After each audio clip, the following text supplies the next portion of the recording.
રાપર નગરપાલિકાની ચૂંટણી ઝુંબેશનો પ્રચાર અંતિમ તબક્કામાં પહોંચ્યો ત્યારે વોર્ડ નંબર 1માં પૂર્વ નગરસેવક વાઘજી મુનસાદ ખુલ્લેઆમ પૈસાની લાણી કરી રહ્યા હોવાનો વિડીયો વાયરલ થતાં ભારે ખળભળાટ, જિલ્લા ચૂંટણી અધિકારીને ગંભીર ફરિયાદો કરવામાં આવી।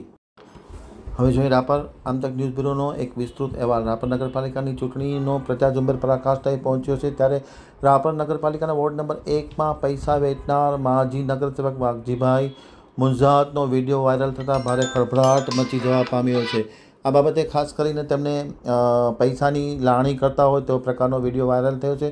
જોકે આમ આદમી પાર્ટીના સંજય બાપટે તાત્કાલિક અસરથી જિલ્લા કલેક્ટરને રજૂઆત કરી છે કે તાત્કાલિક અસરથી આ જે રીતના કામગીરી ચાલી રહી છે તેની સામે શિક્ષાત્મક પગલાં ભરવામાં આવે। એ જ પ્રમાણે કોંગ્રેસ દ્વારા પણ જિલ્લા કલેક્ટર અને ચૂંટણી અધિકારીને આ જે વિડીયો વાયરલ થયો છે માજી નગરસેવક ભાજપના વાઘજી મુનસાદ જે રીતના પૈસા વહેંચણી કરી રહ્યા છે, પૈસાની ઓફર કરી રહ્યા છે, જે લોકશાહીનું કલંક છે, તાત્કાલિક અસરથી તેમની સામે પગલાં લેવામાં આવે તેવી માંગ કરવામાં આવી છે।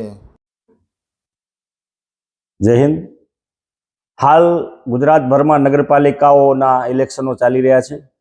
ભાજપના તમામ ધારાસભ્યોને નગરપાલિકા જાહેર થતાં જ ટાસ્ક આપી દેવામાં આવ્યો હતો કે તમામ નગરપાલિકાઓ બિનહરીફ કરવામાં આવે।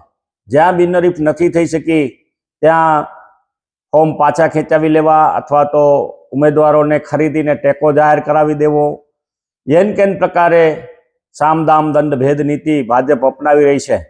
ત્યારે રાપર નગરપાલિકાના વોર્ડ નંબર 1 રતનપરા વિસ્તાર જે કહેવાય છે ત્યાં ભાજપના સ્થાનીય આગેવાનો દ્વારા એમના ભાજપના ઉમેદવારોને જીતાડવા માટે એક મતની 500 રૂપિયા કિંમત નક્કી કરી અને મતદારોને 500 રૂપિયા ખુલ્લેઆમ આપવામાં આવી રહ્યા છે। આવો આદર્શ આચાર સંહિતાનો ભંગ કરતો એક વિડીયો સોશિયલ મીડિયામાં હાલ વાયરલ થઈ રહ્યો છે।